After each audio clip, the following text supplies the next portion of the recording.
Hello, today I am going to be talking about a little mindfulness with urge surfing. So, what is urge surfing? Thoughts, urges, and intimate feelings that are always changing and time limited.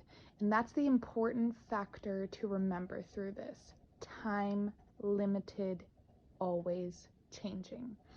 When you're in these moments of urges or feelings, or something happens and right then and there you have something come up for you, that is inevitable. It's going to happen. Now, understanding that it's going to go away is the hardest part. You never think that these feelings, especially the bad ones, are ever going to change. How am I going to get out of this? It's a cloud of frustration or anger, or judgment or envy, jealousy, upsetness, depression, all of it. And it can really pull you in with that tunnel vision, like that's just how your life's going to be. That's how your day's going to be. That's how your week's going to be, how your month's going to be, and so forth. But urges are like a wave with a peak of intensity. You're at the very top and you're feeling super, super intense about this urge. And then it ends up having that gradual decline. The decline that we didn't know was going to come. We don't know when it's going to come. It's the uncertainty of, is it going to come? When's it going to come? How's it going to come? What do I do to make it come? How do I get myself out of this and dissolve my feelings to get back to the reality of going through life the way I'd like to go through life, the way you'd like to go through life. When we are at the center of an urge, the thought, like I said, that the urge will go away literally goes out the window. You don't know what is going on. It's almost as if that one thing just completely blocks every reaction that you could have to other things. So that feeling that you're feeling tends to be distributed to your work and your children and the people you encounter and the cashier at the Kroger. I don't know. It tends to become a personality for a little bit. And for some of us, it's a whole personality. You never know how to dissolve the feelings. You sit and soak in the fact that these feelings are never going to go away. And the mind is a really, really powerful thing. It can do so much more than we even realize. So sitting and soaking in that is only going to be replaying and reliving those terrible moments, and it becomes a lifestyle. That's not what we want. So what you need to do is you need to stay with the urge, see and feel how it feels. Don't just say, okay, this is this, push it away, or okay, this is this, this is life, or okay, this is this, I don't know, I don't care, this, that, and the third. As uncomfortable as it may be, growth and discomfort are linked together. You have to feel discomfort to be able to grow. So how does it feel? How does this urge feel? How does this thought feel? How does this terrible memory replaying in your mind feel? Does it feel overwhelming? Is your body getting hot? Are you tense? Do you see yourself more irritable? How does it feel? Noticing the urge and the intensity is going to change it over time. So being able to unpack those feelings with yourself, with a friend, with a therapist, whoever it may be, is going to be the thing that does dissolve it away. You can't just run away from bad thoughts. As much as majority of us would love to just click a button and have delete all, go through life coasting, happy and great, it's just not feasible. It's not going to happen. So when urges come up, some things that you can do during tunnel vision is you can journal.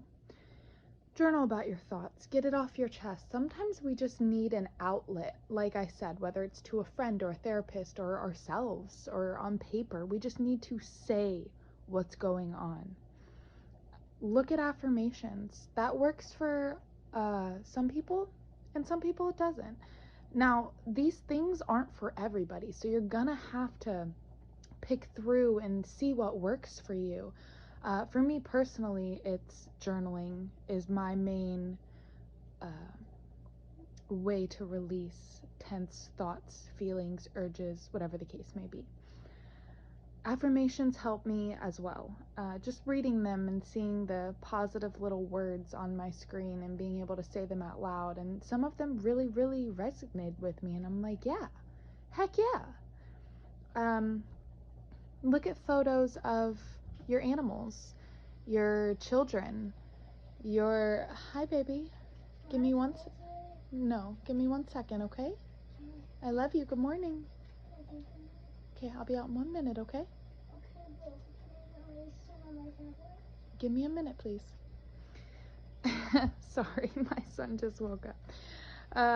What was I saying? Yes, look at photos of things that make you happy. Maybe a beach trip that you took, or somewhere you went that really, really made you feel good and it was relaxing and cozy and nice. You have some great memories linked to it. For me, on this one, it would be looking at photos of my son, Koa. He he makes me laugh. So photos and videos of him and just seeing what I created and knowing that, hey, at the end of the day, this little boy looks up to me and he thinks I'm worth it and he thinks I'm great and he thinks all of these things and I need to be great for him. All right.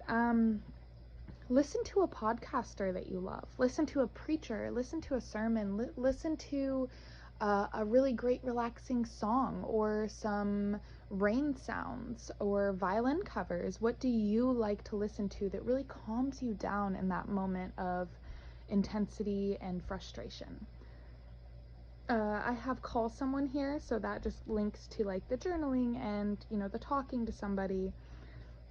Call someone. If you have somebody that you can call, somebody that's there for you, call them, reach out. Don't be afraid to be vulnerable. It's hard sometimes. It really truly is to say, hey, this is my mess. I'm not okay. Can you be there for me? Because, you know, a lot of the times we don't want to inconvenience other people with what's going on, and we don't want to be looked at as weak or, you know, any of that. But vulnerability is actually not weak. It gives an in for people to say, hey, I didn't know that something was bothering you. How can I help you? And sometimes they can't because they do have their lives, but really just having that communication of like, I can't help you right now, but I will be able to help you. Give me a minute, give me an hour, give me a few hours. I'll call you as soon as possible. What I like to do is me and my best friend slash cousin, we don't like saying the word cousin because we are much, much more than that. She is actually my soulmate. But we have a code word, and it is pineapple. So if we're, you know, having a little bad time, we'll text one another, call one another, and say, hey, do you have a moment? And, or can you talk right now? But if it's serious, like, this is a crisis, I am not okay, I don't know what to do, I'm feeling super overwhelmed, I've tried to journal, it's not helping. That really quickly, not everything always helps. That's why I said to kind of just figure out what works for you, and you kind of have to have a bundle of things, because if something works for you for most of the time and then that one time it doesn't work, you think, oh no, like this isn't working, I don't have anything else in my back pocket, I don't know what I can do now.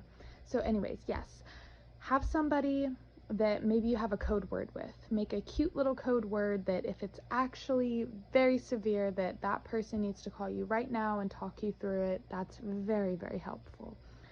I have talk with Koa and play with him. So do you have, just as I said with the photos or the videos, do you have a kid or a dog or a cat, a rat, any type of pet or child, a cousin, nephew, anything that you can just play with? I know that playing with my son always puts me in a good mood because he cracks jokes, he makes me smile, and, you know, he really just shows me that in that moment of all the frustration that I feel, I can still enjoy life. I can enjoy the moments and the times that I have with him, and that's the most important thing. And then, it gives you some time to gather yourself and be in a more peaceful state. And then you go, hey, all right, I did that. I feel good. I took some space. I took some time. It wasn't as bad as I thought. The feelings dissolved a little. Like, what can I do next? What is the next step? Is it journaling? Is it calling someone? And so forth.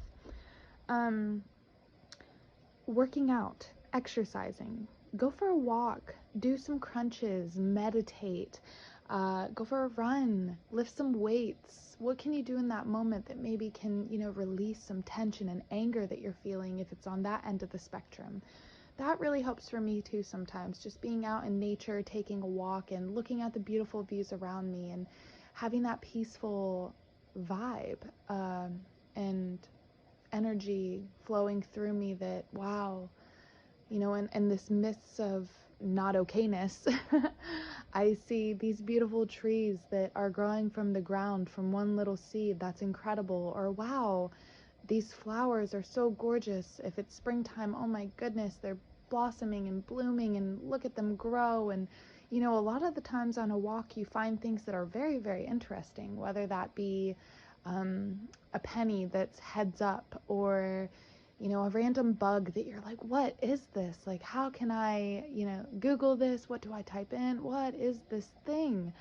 So those are some things that have helped me. And don't just step out of stress, right? Don't just step out of the stress and the flesh and the issues. Get out, advance yourself.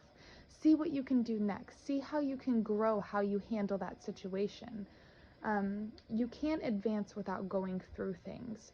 So it's really just being aware of what's around you and what's inside of you that are linking to what's going on, and kind of shifting the way that you allow it to affect your life. Because in the beginning, working on this kind of stuff, it's going to feel like it's never going to be something we can accomplish. And oh man, it takes forever to get out of this mindset. But I promise you, I've been practicing this for almost a year now. And from the beginning, when I first started, to now, it's almost like instinct. And it's crazy. It doesn't take a whole year, but it does take time. Everybody is different. And learning these skills and these tools to be able to help you in really unknown situations, it makes life a lot easier, because we never know what exchange of energy we're going to have with someone, or an encounter that we're going to have with someone. We don't know that these stressful situations are going to pop up, when they're going to pop up, how they're going to pop up, what the extent of that frustration or those tension feelings will be. So knowing these tools is very, very helpful.